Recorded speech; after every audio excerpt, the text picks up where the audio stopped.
Thank you so much for tuning in to another episode of Making Sense of Faith with Adam Hamilton. My name is Matt Williams. I'm the producer of the podcast, and I have a quick producer's note for you before we get started. Today's topic is about refugees, and Adam interviews 4 people. One of them is a refugee who came to the United States completely legally at the invitation of our government a couple of years ago. And out of respect for his privacy, we've altered his name, or we've cut out the audio of his name and his family's names, and we've also blurred his face on the video if you're watching this on YouTube. So just a quick note to let you know that if you hear any glitches, that's why his face is blurred out, just to respect his privacy. So with that, let's dive in, and here's Adam.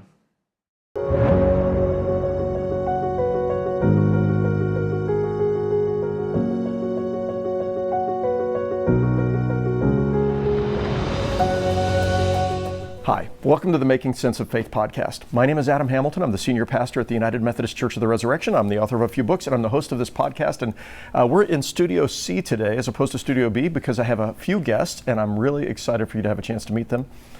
Today we're going to be talking about refugee services here in the Kansas City area. You're going to have a chance to meet a couple of folks who came to the United States as refugees, and you're going to have a chance to meet the director of Jewish Vocational Services, who we work closely with at Church of the Resurrection, and I think you're going to find this really meaningful. Finally, you'll meet Julie Doan, who is one of our members here at Resurrection and is extraordinary in the way she gives of herself, volunteers to help Resurrection members be engaged in welcoming refugees. And I just want to remind you, Jesus said the week before he died, it was leading up to Passover, and he said that among the things that mattered most to him was that when we see someone who is a refugee or a stranger, that we're to welcome them as though we were welcoming him. And that's really what's guided us at Resurrection. For years now, we've been working in helping resettle families in the Kansas City area, and we're just one tiny piece of a larger community doing that. But I'm excited for you to have a chance to hear this, and especially today, where in the conversation that's happening across our country, sometimes we forget refugees are people. Sometimes we don't know their stories, and there's a lot of conversations about, in some ways, being fearful of the stranger as opposed to welcoming and loving the stranger. And that's what we're trying to dispel a bit of today as we hear some of these stories. So I want to welcome all of you. I'm just really excited to have you joining me today. I've got Rana and Ahmed and Hillary Singer and Julie Doan are going to be joining me. And so thank you for being a part of this today. Thank you for having us. I want to begin, actually I'm going to begin with you, Hillary. You are the director of Jewish Vocational Services, and tell us a little bit about what JVS does here in Kansas City. And obviously you work with Christians and Jews and non-religious people. Tell us about what you do. Yeah, so JVS was founded in 1949 by the Jewish community, first to provide support to Holocaust survivors who were coming into our region. And so from the very founding, we have been welcoming to folks who have faced persecution and are looking to build new lives for themselves in Kansas City. And that's really what we continue to do today. But we work with folks from all over the world, speaking many, many languages, practicing many, many religions. And our work is really to help people accomplish their goals. People come to the United States seeking safety and opportunity and the possibility for themselves and a lot of times really for their children to live the lives that they want. And so that's what we help with. Jobs, housing, healthcare, and help people make their way here in Kansas City. And how many people have you, up until this time, prior to this time, how many people a year was JVS helping to resettle? So the program sort of ebbs and flows, but in our last full year, we welcomed about 650 people into Kansas City. That's great. And so many of them arrive really with nothing. They've got, so I'll just say we had the joy of, during the Syrian refugee crisis, we had the joy of having our members show up at the airport and with welcome signs. So my wife and my kids, we were up there with a welcome sign, welcoming a family. We had, mittens and gloves and toys and other kinds of things. And then when they arrived, they really arrived with just a suitcase each. And that was, at least this family, that was really all they had as they came in. So when you think about families who come here, how do most people typically arrive, and what do they have, and what do they need when they arrive? Yeah, most people are not able to bring many personal belongings they come with, a couple of suitcases. Most of the time, folks are either coming from a refugee camp and they have gone through the process of sort of passing all of their belongings on to another family there. And so they come ready to sort of build their lives mostly from scratch here, or they're coming from conflict zones and really have had to leave everything behind in fear for their lives. And so folks need everything that you might think of that you have in your house. And that is a lot of the work that we do, and our initial resettlement caseworkers do, everything from finding an apartment to, sponges and trash cans, right? It runs the gamut. Everything, dishes, forks, knives, toiletries, it's like you're starting from ground zero in doing that. And it's been fun. Julie's helped coordinate lots of our families who have provided furnishings and everything else. And the folks who you're working with are all people who were approved by the United States government to be here. They'd gone through that selection process. Is that correct? Yeah, our resettlement program serves folks who have been sort of certified by the United Nations High Commission on Refugees as qualifying for refugee status. So that means they have been persecuted because of their race, religion, ethnicity, political beliefs. And so you have to have that as the foundation. And then folks who are able to come into the United States are selected and approved by the State Department. They go through a variety of checks from a variety of federal agencies, and yes, are invited by our government as a humanitarian program, and also as an aspect of our foreign policy. Yeah, thank you. And I just remembered, I think the family I met with at the airport wasn't Syrian refugees. I think they were Afghan refugees. I They can't might remember. have been Afghan refugees. Yeah, I remember a sign. Yeah. So that takes me to Ahmed. And I first met you in 2021 when you arrived here from Afghanistan. Yes. And it was a joy to meet you and your spouse and your 4 children. I'm trying to remember. 4 children? 4 children. 4 yeah. children. So tell us about how you ended up in the United States. Why did you come? What were you doing in Afghanistan, and what was your connection with the U.S. forces in Afghanistan? Yes, so first of all, thank you for inviting us here in the meeting. So I was in government in Afghanistan. I was in special forces. I start first at the army. After that, I came to the Commando Army, and after that, we learned like special forces by the American Special Forces. There was our teachers, so for 11 years at all, I was in military in the United States Army. We had a lot of duty, so. After that, in 2021, the Afghanistan government collapsed, So we decided to come to United States, and our commander, communicate with the United States Army, and we came to the airport in Afghanistan, Hamid Karzai Airport. So from there, we came to the Qatar first. After Qatar, we came to the Germany, and we was like for 40 days or maybe 2 months on Germany. We stayed there. So after that, we came to the United States. The first day was Philadelphia. We stayed there for 1 night and came to the Indiana state. So there was an army camp, so we stayed there for 2.5 months, for 75 days. So after that, we came to the Missouri state and the hotel. So we arrived there, me, my wife, and my 4 child. From the airport, we came to the hotel. And we met Miss Hillary at the first time right there. So he was so tired, you know. It was my child. We had a flight, you know, so we had a lot of things that night. They brought us like food, you know. Everything was like ready for us. The room, the food, everything. So I really appreciate Miss Hillary. She's right here, right now with us. So yeah, it's just my story to come to the United States. Yeah.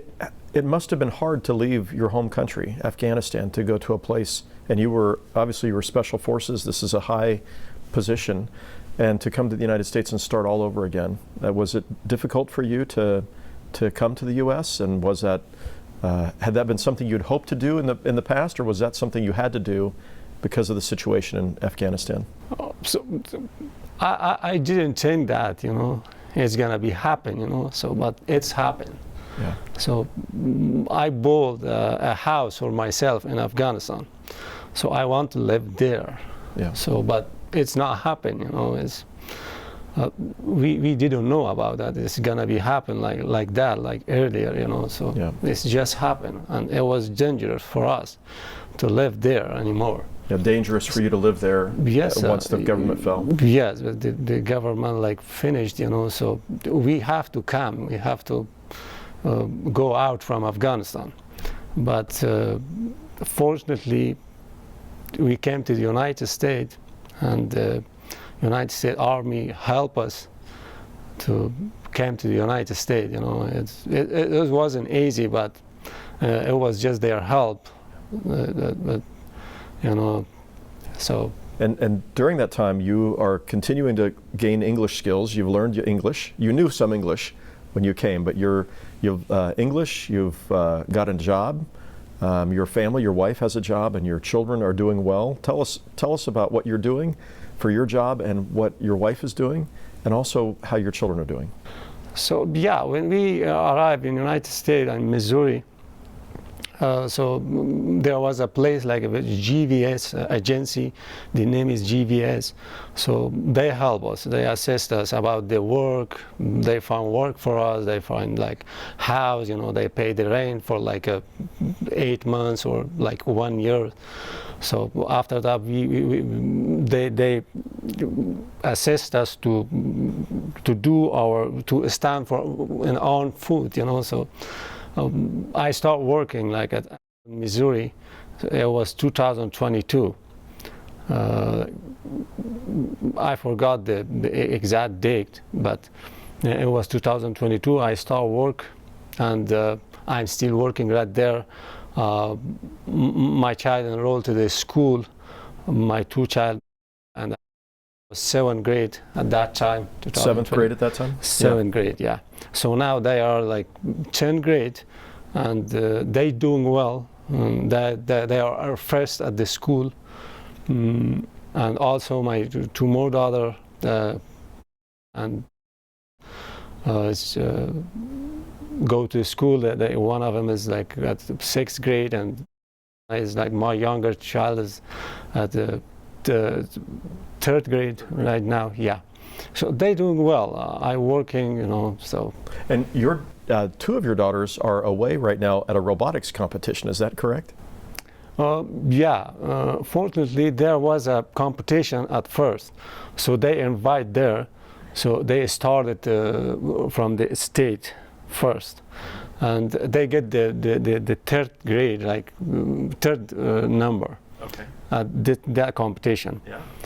So they were 10 guys, like Marwa, my 2 child, and 8 more child. They were like 10 students together. Yeah. So they went in Missouri, the robotic competition.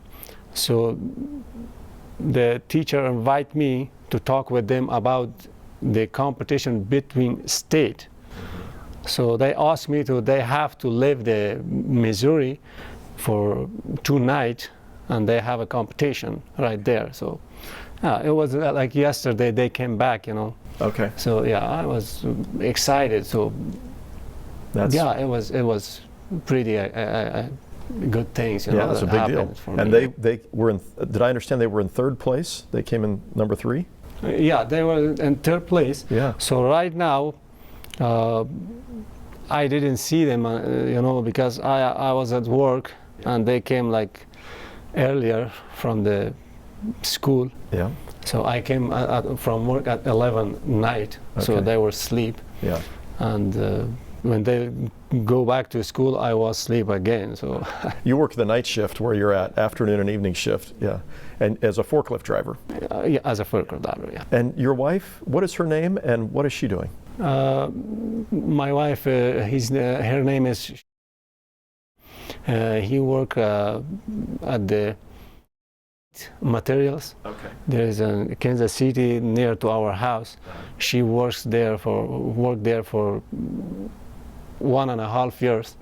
So now she's doing well, yeah. Yeah, and she's a seamstress. And do I remember that correctly? Does she sews? Yeah. Yes, yes. Yeah, that's great.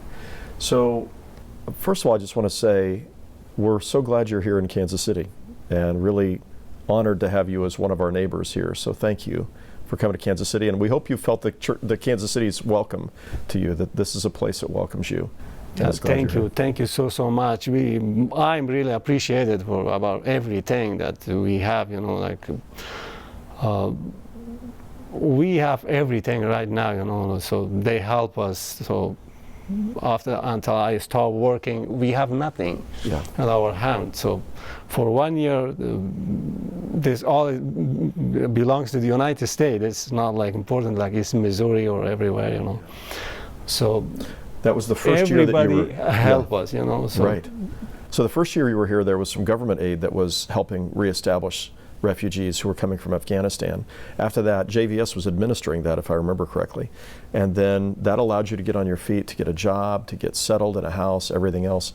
And now you're doing great on your own, although I believe that is JVS still involved with refugees who came from Afghanistan? Yeah, we are. We continue to welcome folks from Afghanistan, and so we have had new folks coming in from Afghanistan up until January of this year. And we continue to be a resource for families who came in 2021 and help them along their journey with whatever is the next step for them, whether it's helping kids through our youth program, get engaged in activities and develop leadership skills.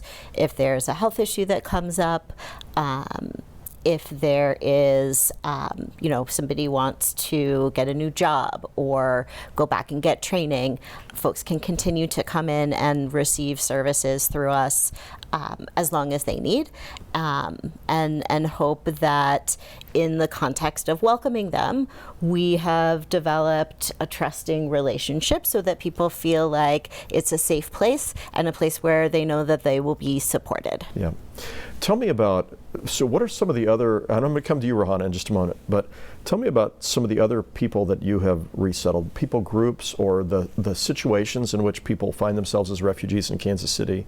Could you just talk a little bit about that? I'd like for our listeners to understand who are these refugees that are resettled in places like Kansas City and in other parts of the country? Yeah, it is a really diverse group of people. Unfortunately, there really is not a corner of the world that is not touched by conflict of some kind, right? And doesn't have folks that are needing to find an opportunity to live their lives in safety. And so we have folks continuing to come from Burma, Thailand. We have folks continuing to come from Afghanistan, from all over the African continent, a lot from Democratic Republic of Congo, Sudan, South Sudan, Somalia, the Middle East, Syria, and Iraq. Haiti? Do you have people coming from Haiti or not? Not through the refugee program.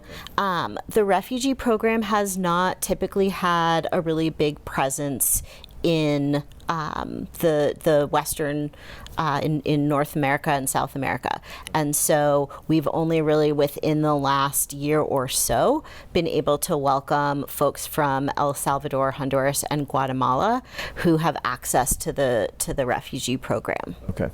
And when I think about the refugees, at least some of the stories that I've heard, and you know far more, and so do you, Julie, but You're talking people many times who are afraid to live in their home country. There have been people who have been raped, people who have been murdered in their families. There are people who are, there are situations where people could be imprisoned or disappeared, that they're not seen from again.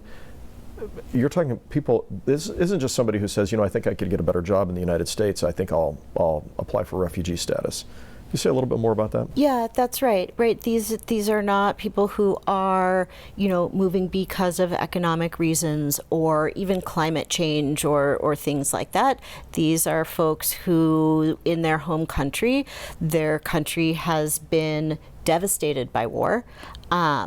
Many times it's ethnic-based conflict, and so people are being persecuted for the group that they were born into and really have no choice and no alternative but to flee their country in search of safety.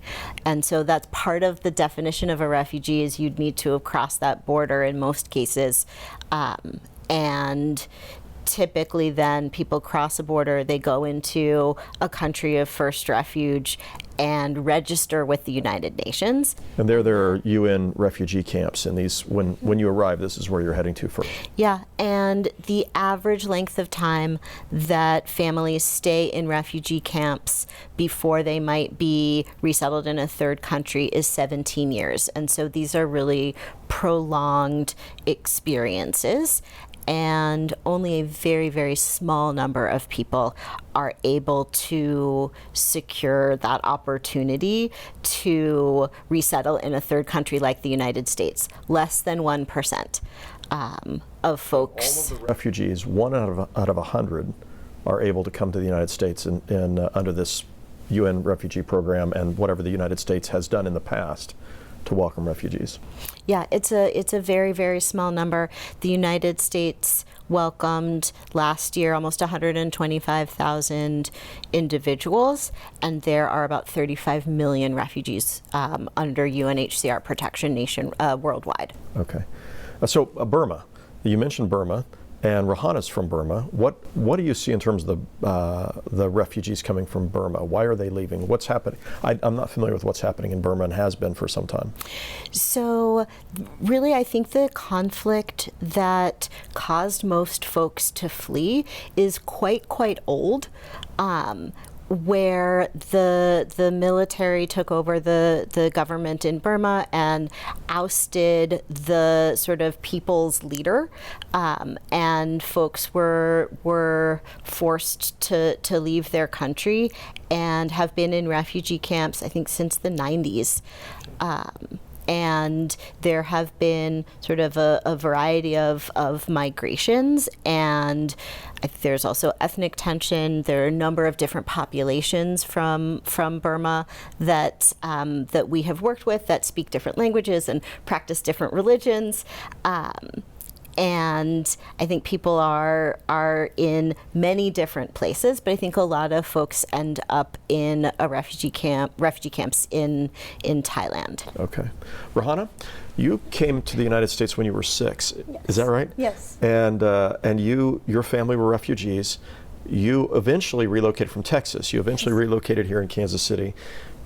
Can you tell us, first of all, what are you doing today? You're working with JVS today. Tell us what you're doing as somebody who's in the United States as a U.S. citizen now, but came here under refugee status. What do you do today? What are you up to?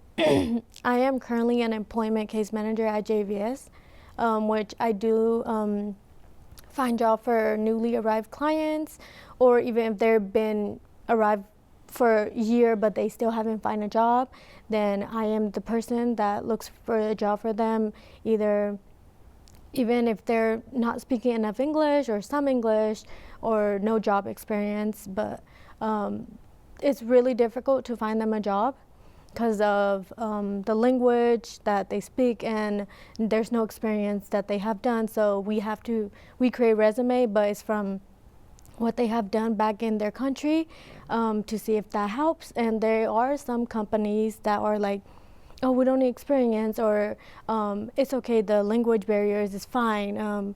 Some English is fine too. So I will look for those mostly instead of like more like advanced, and because it's their first time job, and I have my first time job and it wasn't great, but you have to take steps, and starting somewhere is always the thing to go for. Yeah. And I started off at a job that I probably didn't want to be starting off, but that's my first step into working. And then now I have achieved my goal, which is at JVS, where I have always wanted to be at, because I want to give it back to my community. So that's yes. terrific. So I want to ask you, there's thousands of people who will be listening to this podcast, I hope, and some of them are employers. Yes. What would you say to employers about refugees and why they might want to consider hiring somebody who is new to the country, may not have language skills yet, may not have a lot of experience? Help us understand why we should, why somebody here should consider reaching out to you. I know for sure they are hardworking people, and they came fighting for their lives back in their country, and I think they will do an amazing job. And because they have told me they want to find a job for their family, work for their family, and it's important for them to get a job here, even though they have barriers. But I know for sure they are really great workers and will work hard, because they know that they have to do it for their family. And it doesn't matter if it's more money. Everybody starts at low pay rate, and they're willing to take that risk to get to where they are. And we can provide help from JVS, but at the same time, we would love other communities, other places, organization to get them a job and help us out find these client jobs for their families. So I would love for anybody to reach out to JVS and the employment team to say, hey, we are willing to work with these clients. This is the opportunity for them, and it will help us out a lot, because we are definitely struggling. I would say I'm struggling because I just started my job from resettling client that just arrived to now employment, because I want to continue being at JVS, and I know for sure that's the job that I would love to be at. So getting these client jobs is very important. That's excellent. So if you're listening and you're not in the Kansas City area, there are likely refugees and refugee resettlement centers in your state. And so once you Google search that and just see, if you're looking for somebody who's a really hard worker, who is driven to succeed and to take care of their family, but also wants to be here in the United States and wants to give their very best, you're going to find some of the hardest working, most capable people as people who have resettled in your community through the refugee programs. How do we reach you? So is there a phone number we should call you at, or should we just go online, or what do we do if we know? So please go to the Instagram account. We have Instagram. Okay. We have posted who to contact, the phone number. You can also contact the front desk. I will let her know there will be people reaching out for employment team. That's what we hope. That's good. So for those people who are not on Instagram, I am, but I know a lot of people who are not that are my age. Yes. So what's the phone number they should call? Or is there another way to reach? Just call, going on Google, typing up JVS. There's a phone number there. Okay. So go to Jewish Vocational Services. The website is at jvs.org. It's jvskc.org. jvskc.org. If we'll put that on the lower third, so people can reach out to you that way. That'd be great. That would be great. Is there a certain phone number you would like to give that? I can give our phone number. Yeah, sure. It's 816-471-2808. That's terrific. Okay, I do hope you get some calls as a result of this podcast. I would love that. I will truly appreciate it. That's great. Well, okay, so I want to ask you, your family, do you know what the story was in your country when your family became refugees? What was going on? Do you know? Have your parents told you any of those stories? I was young back. I was really young, so I didn't really know the details. Okay. Or maybe what's happening with Burmese refugees that you've worked with more recently? I have a Malaysia, like they're from Malaysia. They're a Rohingya family. I was their case manager, and I have asked them why did you come here? Yeah. They said it's for our family, and they're just people are just killing each other, harassing each other, and they just don't want their kids around there, even though they have business there. And And the Rohingya are persecuted minority in this country, in that country. Yes. And so there was mass killings that had happened. There was efforts at trying to, if it wasn't genocide, there were certainly efforts at trying to persecute Rohingya people. Yes. Yeah. But yeah, they came here and they love it. I am trying to find them a job right now. I was their case manager for resettling them to United States, but I am now passed on to be their employment case manager to find them a job. Excellent. But I want to ask you, what would you say to people about why it's important to welcome refugees? What would you want to say to the people listening as to why welcoming refugees is important? I think my opinion is everybody likes their country. It's my opinion. So sometimes people have to live. They are not comfortable right there. It's something going on right there. So when some country is good, like they can upset people, it's important. They want to live their life, So they want to be happy. They want to have a good life, Everybody need that. So in some country there is a lot of problem, like different problem, like economic problem, like fighting, like everything. So people have to live their country. So I hope if our country was great, was nothing, we welcoming the people, because it's a good thing, the God was gonna be happy. Yes, God is happy when we welcome. If you can help people, it's going to be a good thing. You get comfortable, when you help people. And so I feel that, I work at the Amazon flags too sometimes. When I get the package to the house of the people, so I get messages, oh, thank you so much. So it's make me happy, oh, I can help. The people are happy from me, Yeah. So I did something, I think, good. Yes. So you see, it's feel happy. I think it's good things to welcoming people. The people, they really need to be safe. They want to be safe. Yeah, it's just my opinion. Yeah. Well, every refugee that I've talked to has said the same thing. These are not simply immigrants who are wanting to come to the United States. We're talking about people who had to leave, and every one of them has said, nobody wants to leave their home country. I don't want to leave all my family. I don't want to leave my house. I don't want to leave the land that I grew up in. That's my home.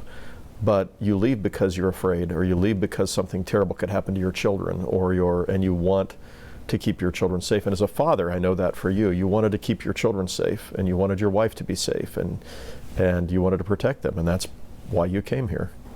So that's why, it's the exactly point that you said, it's just to save my family. If I'm not alive, so my family get in trouble. If they were in Afghanistan, maybe it's just happened. It's we came to the United States. If I remain in Afghanistan, so it was so dangerous for me, I said before. I think that, Yeah. So we had images here in the United States of the airplanes leaving Afghanistan, and you were at the airport where all that was happening, where people were trying to get on the airplanes, trying to, hoping desperately to be able to come. Can you describe that experience? And this was, That's a long story, so I can say shortly, It was a very, very bad situation that day. It's 2000, October, it was October 2021. It was a bad situation in there in airport. All of airport, around the airport was like 1,000 people. They want to leave the country, They were afraid if they stayed, because the government fell. They were afraid if they didn't get on one of those airplanes, they could be killed. Exactly, yeah. And that time, the United States airplane was taking people to the everywhere, so a lot of people try to come out from the airport, So there was a bad situation. I remember that, but sometimes I cry, Yeah. Sorry. No, it's okay.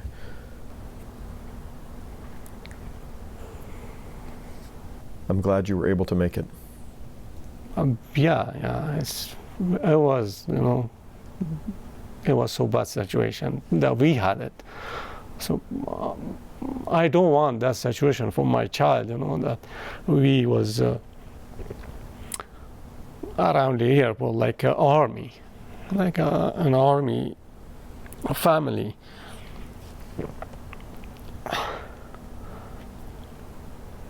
My family don't deserve that because I work for the government. So I was a officer right there. So it's happened for a lot of people, they don't deserve that, like that situation. So a lot of dust, a lot of bad situation, everybody ran away from each other, Yeah, it was so hard, but yeah, but it's finished. So sometimes I remember I afraid, so it is so hard. Yeah. Do you ever hope to be able to visit Afghanistan again? Do you think that'll ever happen? I think it's not going to be happen again, but if there is like government that they are like now, I don't want them in Afghanistan. Yeah, that's exactly right. I think about your daughters. You have 3 daughters. And today the girls are not allowed to go to school anymore. Do I remember this correctly, that in Afghanistan girls are not going to school now? They can go to the school. The problem is that, especially for women. Yeah. So I have 3 daughters. So if they can go to school, they were going to stay at home. They say, hey, father, we want to go to school. So as a father, if I tell them, you can go to school because the government doesn't allow you to go to school.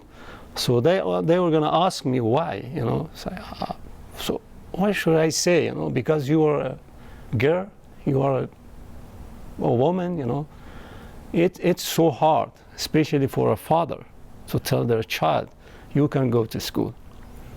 You can't go to school. That's what you have to tell them. You can't go to school. It's so hard to say to our child. So it's now, right now, it's happened for a lot of people, for $1 million in Afghanistan. Yeah. The world tried to tell them, to the government, that the new government, don't do that. It's not good for them. Yeah. So despite the efforts of the world to say you need to allow girls to be educated, in Afghanistan today they cannot be educated. Exactly. So you'd have 3 daughters who would not have an opportunity, where they have an opportunity today. They're competing in robotics competitions and have a future. They have a good future, but I'm talking about the other girls in Afghanistan, it's their right, it's their right. Their right to go to school, Nobody can take it, from them. Yeah. They can go to school, they can learn, they can be a doctor, they can be an engineer, Yeah. So I'm happy now for my family. They have a successful life that I saw right now.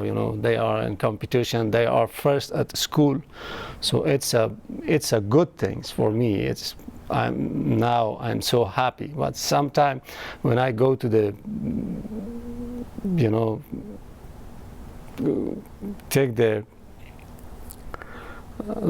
I go to the past. It's when I think, it's so hard. Well, your girls are excelling. You mentioned that they're first in their school. They're doing very, very well, and they have a really bright future here in the United States. And that's in part because of what you've done to bring them here, and it's in part because of what you've done, Hillary, at JVS, to welcome strangers and to help them get settled, and the kind of work that you do in helping people get their first jobs. And Julie, I want to turn to you before we close. So you are part of Resurrection. You've been a member for how long? I came in 16. In 2016. And you, when I think about people, so we have a lot of people who volunteer and have served in welcoming refugees, but when I think of who is the champion of that, I think of you. So tell us a little bit about what you do as a volunteer. And I'm thinking there are people who are watching this in their own local churches, or maybe in our church, who might say, I'd like to get involved in doing that too. So talk a little bit about, first of all, why you do this, and then what you do as our coordinator for this. Oh, well, thank you for hosting this. Yeah. Thank you for bringing us all together. Thank you for what you do. Thank you for your service and for sharing. And your passion is contagious. So I hope those employers are using that website and phone number. And it's such an honor to serve with this lady. And I'm sitting here feeling like it's a foretaste of heaven for my own faith, because we have different religious beliefs here. Yet we can have this conversation in unity, and it's all nations, tribes, and languages. And I think that's why a lot of people serve too. I'm just so grateful to be a part of a church and a part of JVS and the work JVS has been doing for over 75 years of welcoming the stranger. And I in that gratitude, there's that hope, and then there's the community. I think the volunteers that serve, it's informed by their faith. And since we're about to have Easter, it's a foretaste of a resurrection life here on earth, not just in heaven. Yes. And boy, when you get a taste of that, you want more. And the community aspect of it, even if you're of different faiths than my own, we have the common thread of love. We have the common thread of love.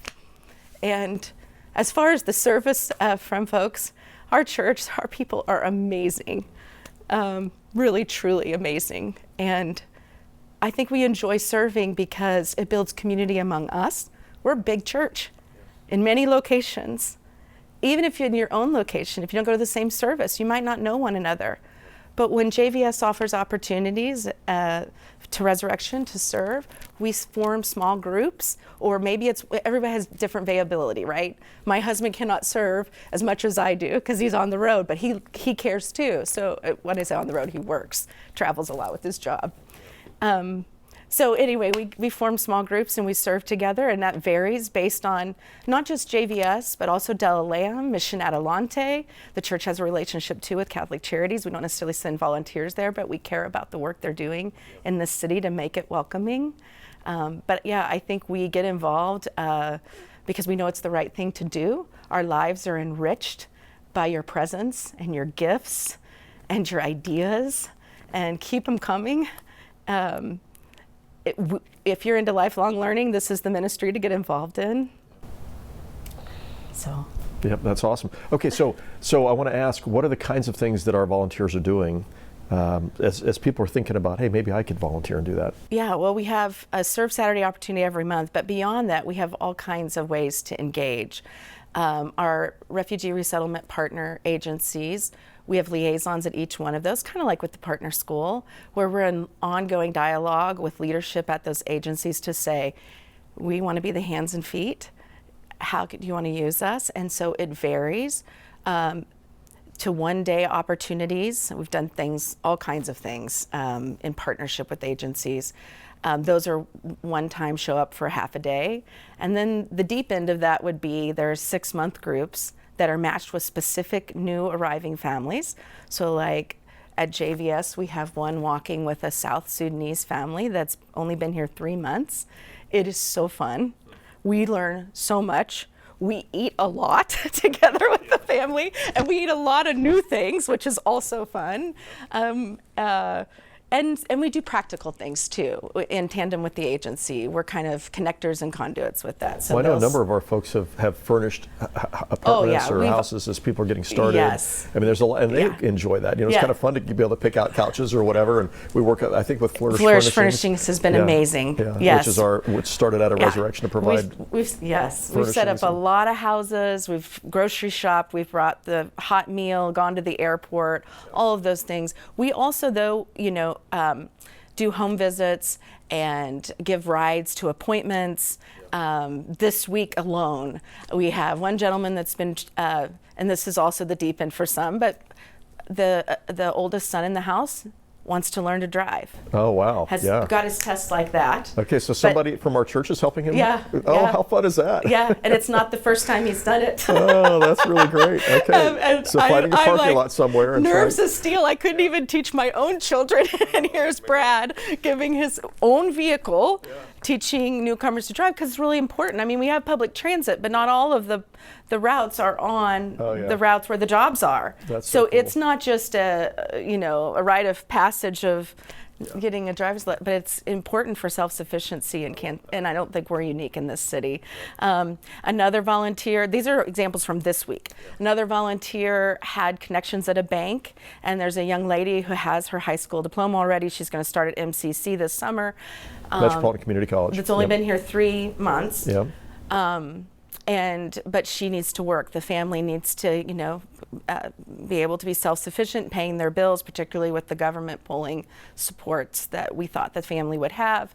And this volunteer drove her to a bank, had a connection there to interview for a teller job.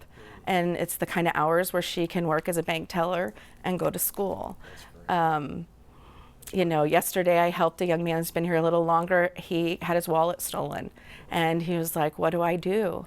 And I'm like, I don't know, but we can figure it out together. And because unfortunately, even though we say not to do this, they're learning a lot all at once. And I also make mistakes too, but he had left his social security number in his wallet. His work authorization card was in the wallet. So we went to the police department to file a report in case identity theft happened. We went to the Social Security office, which is always a trip. We got him a new Social Security card, will be coming in the mail within a week. And then we made an appointment with Immigration Services at JVS so they can help him get his employment authorization card back. That's great. Those are just 3 examples of things Just that people have week. just done this week. Yeah. But I personally love the relational aspect of just watching people, setting up the houses, groceries, all that's important and good, and we need to do that too. But when we get proximate, we build relationships. And when we build relationships, some of the things that are amazing that we kind of forget or take for granted, forgive us, Lord, but we do, our newcomer friends remind us. And they teach us. And that's such a blessing. So proximity, relationships, and then these issues that are challenging in lots of cities, not just ours. The urgency around those increase because it's not an issue. Right. It's impacting somebody we love. Yep, that's right. They're our friend. That's right. Julie, how do people sign up, or how do people find out more about how they can volunteer if they're a Resurrection member in our refugee ministry? Yeah, so they're welcome. They can email anybody in missions. They'll connect us. So carol.cartmill@core.org. Absolutely. Adam Keisler, any of them, Cherie, any of them. That's one way. We have a refugee page on our website. And then we have a welcome team newsletter. I'd be happy to add them. The mission team will connect us. We meet quarterly as a big group. So we have people from multiple campuses that come together, and we bring in guest speakers to teach us, because there's a lot we don't know that we didn't even know we wanted to know. So we figure out who has wisdom in this space that we can come and learn from. And then we also go periodically and set these team welcome meetings up at our agency partners. Hillary's hosted multiple ones for us to learn. And it is my delight to talk to someone that's interested, because God's gifted us all in unique ways, and I like to hear what makes them tick, because it's great to come and set up a house or to go to a Serve Saturday, but when I understand what they really love doing and what they're gifted in, I usually have an idea of how to connect them, or I can bounce it off of our volunteer coordinators, and other liaisons can do this as well in other places. I forgot one other thing that happened this week I have to share. We have an amazing team at Mission Adelante that's been walking with a group from Eritrea, which is a country just north of Ethiopia. Last week, their first child was born in America. And when they were looking for help with their kids, they called their trusted friends from Resurrection that they have been in community with for the last 12 months to help with the kids. Then this week there was a scare. The baby stopped breathing and 911 had to be called. Thankfully the baby's okay and stabilized, but still hospitalized. And the volunteers from this church have been helping with their kids. Oh, that's great. Because it's part of their community. Yeah. It's not just a service thing anymore. Yeah. That's over formally for Right. them. They are friends. Yep. And I love that aspect of community. That's beautiful. I want to say something to those who are listening but aren't watching. So what you miss by not watching the podcast on YouTube or on our website, I'm glad you listen, but because you can drive while listening and not have to watch. But what you miss is the tears of these people. So watching a woman, you're wiping away the tears as he talked about the danger in his home country and coming to the United States, and deeply moving to hear your story. I want you to know that. And the joy in your eyes as you talk about Rana about the work that she's doing. And Hillary, the tears I see you wiping away in your eyes. And Julie, your passion and the tears in your eyes as you are talking about this. And it's just, it's palpable in this space right here. And I want to thank you for everything you do and your passion around this. Ditto. No. And I want to say one last thing, or I want us to turn one last little piece. I'm going to turn to you, Hillary. So, we're trying to avoid making this, quote, political. And at the same time, we're in an environment where in the name of safety for America or America first or, financial, saving money or something, programs like these are being completely cut off. You had $5.5 million of government funding that was the tap was just instantly shut off on January 27th, if I remember correctly. You had, and you get reimbursed, so you submit for the costs you've already incurred, but you were not reimbursed for those expenses. But $5.5 million is half of your budget at JVS for doing the work that you do and being able to resettle people.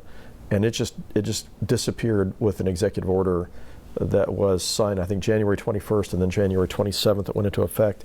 And part of, so regardless of where people are, Republican, Democrat, we're split 40-20 in Resurrection, 40% Republican, 40% Democrat, 20% Independent. There are, some people who are, champions of President Trump's ideas because of his, related to fears or whatever it might be. So regardless of where you are, in my mind, there's also an understanding of compassion, I think about, people talk about common sense, and I think about common sense goes with common decency and common compassion.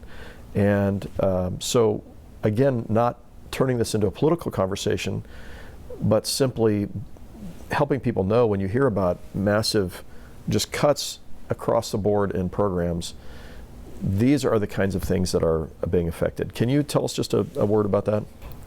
Yeah, and I think you said it correctly, and you don't have to do much not to turn it into a political conversation, because I don't think it's a political conversation at all. I think it's about people. And I think if you took the time to have a 10-minute conversation with someone who is new to the United States, you would see that connection. And I think any person of faith, right, any person with compassion would understand that desire to have safety, the desire of a father to see his children thrive and succeed. And that's what this program is about. It is about being in a place of being able to extend your hand. And I know that our country has challenges, and I firmly believe that we do better when we think about our society, right? It is not a zero-sum game, right? The more we extend, the more we get back. And I think my friends here are such an amazing example of that, that we do as a country, and really JVS as an agency, we do so little in extending that hand of welcome. Like, as much services as we offer, as much as I, want to talk about the things that we do, in the grand scheme of things, it is so little for what we get back. We get amazing people who are going to be part of our community, who are going to help us thrive, right? In listening to you talk about your work, right? Been at his job for 2 years. How many folks at an entry-level, first-time job can say that they have stayed at their job for 2 years and that they are committed to growing with that employer and being part of that community and giving back? And when I see amazing people like Rana, who contributed to JVS before she was on staff, took it upon herself to be a leader in her community and seek out ways to make herself and her community stronger, she is going to do amazing things. And Kansas City is so much better because we have this talent and energy and resilience. I think one of the things that always strikes me about folks who come here as refugees is that it takes an enormous leap of faith to make that move. You have to have faith that the unknown on the other side of the ocean is worth that risk. And that combination of faith and sort of risk taking and resilience and strength, we are so much better having that in our midst. And I think that's what keeps me going in this work, is that I get to see the most beautiful parts of humanity every single day. Yeah, that's great. Okay, I need to wrap this up, and I want to say, and I do want to mention too, so effective January 27th, no more refugees are allowed in the United States. Am I understanding that correctly? That is correct. We are closed for business as a country in welcoming new folks, which is a really devastating place to be. The United States has welcomed refugees in one form or another. That is part of our founding ethos, right? That's right. And to say that we are not doing that anymore is really, I think, counter to who we are as a country, and has real life impacts for folks who are needing safety, who are overseas, and folks who are in our community hoping and wanting to be reunited with their loved ones. Yeah. All right. Thank you so much. So I want to end with this. I really appreciated, Julie, how you spoke about Easter faith. And the reason why we're doing this interview, so I don't know when you're going to watch it. It'll be sometime after Easter, but we're recording this during Holy Week. And at one point in my Easter sermon, we're going to be talking about how we are meant to live Easter faith. Easter is about bringing hope. It's about bringing light and pushing back darkness. It's about the fact that the worst thing is never the last thing.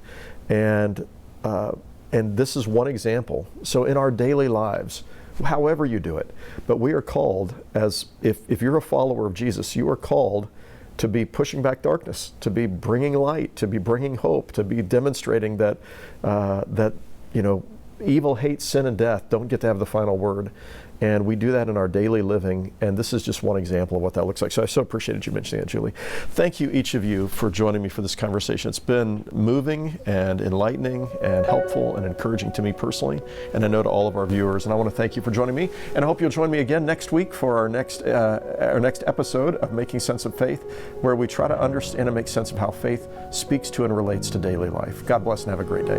Thanks for tuning in to Making Sense of Faith with Adam Hamilton. Do you know someone wrestling with life's biggest questions? Share this episode with them, because the more people willing to embrace the hard questions, the better. Do you want to go deeper? You can visit makingsenseoffaith.com to find the show notes and additional resources. That's also where you can sign up to get the notes and resources delivered straight to your inbox. If you enjoyed this episode, hit subscribe and leave us a rating in your podcast player. That'll make sure that you get the latest episodes and help others find the podcast. You can also subscribe to our YouTube channel. Hit that notification bell to catch future episodes and videos there. Until next time, remember that your questions matter. Doubts are normal, and making sense of faith is a lifelong journey. We'll see you on the next episode of Making Sense of Faith.